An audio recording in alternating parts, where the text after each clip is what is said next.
In researching a little bit for this podcast, I also came across a technique called hyperspectral imaging. Have you looked into that at all?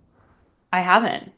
It seems really cool because it's really just kind of a normal camera, and you can take a picture of the plant while it's growing. So this specific research I was looking at was for the hemp and cannabis industry.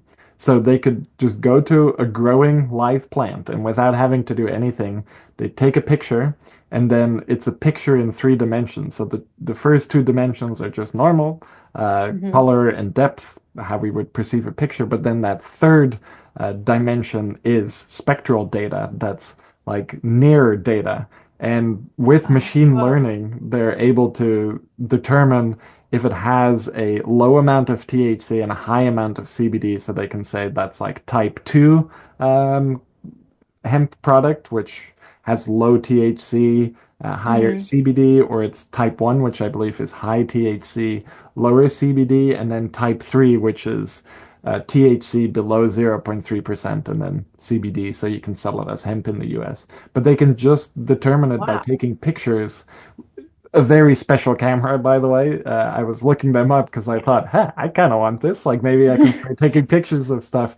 They're about $75,000 for a really, really basic thing. So that's not there yet. But I do think in the future, with AI getting so much better and consumer AI getting so much better, and we'll touch on Hmm. that a little bit too, because I think it's interesting to talk about some of the new updates on ChatGPT and Perplexity, some of the AI tools that you already can start to use at home without having to do a PhD about it, because the stuff Ellie is doing, you can't just do at home, I think. It's I quite don't know. complex. I do think, um, I think anyone could learn how to do machine learning. It's the tools are there. I basically taught myself.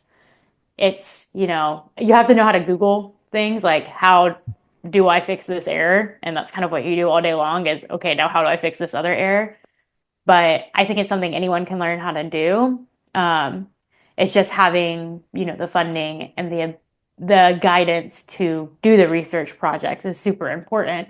And that's definitely something we're seeing in, the most recent weeks is funding is very important. And this research and supplement safety and botanical safety is incredibly important to us, and we want it to be important to consumers. And the research has to be continued to be able to advance safety. Mhm. Yeah.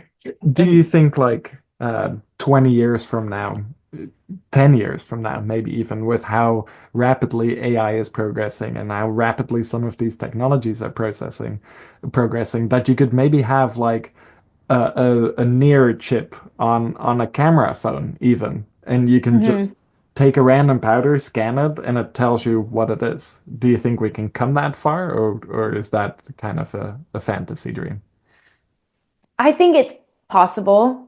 I think botanicals are so complex. It's going to be a long time before we're at that point. Mhm. And there's so many different botanicals.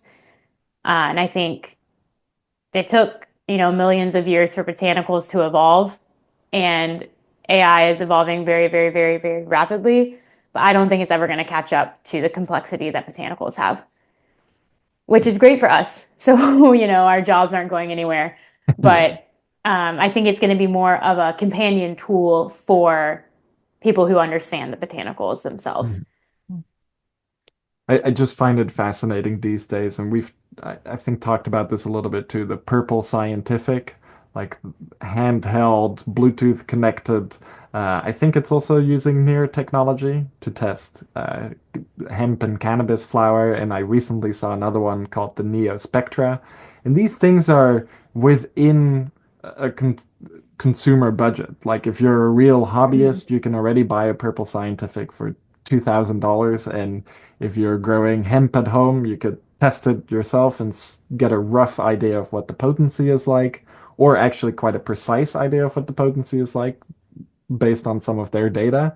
And with the Neo Spectra, it can even test for terpenes, which seems almost Wow. unrealistic to me, but they've also quantified it against more established methods. So seeing these things, a Neo Spectra is costing like $5,000. They even have them now where you can attach them to a drone and just fly over your crop, and that can already get Wow. data. So some of That's and it's incredible. all with machine learning, and apparently Yeah. it can kind of fly over and see, oh, this plant is a little bit low in magnesium because it's a little bit less green. You need to add a little bit more magnesium to your water, and then you'll get better crops. Or it flies through and it can already detect pests, but then on top of that, it can do some level of potency analysis on a drone flying by, which seems like Harry Potter-esque to me.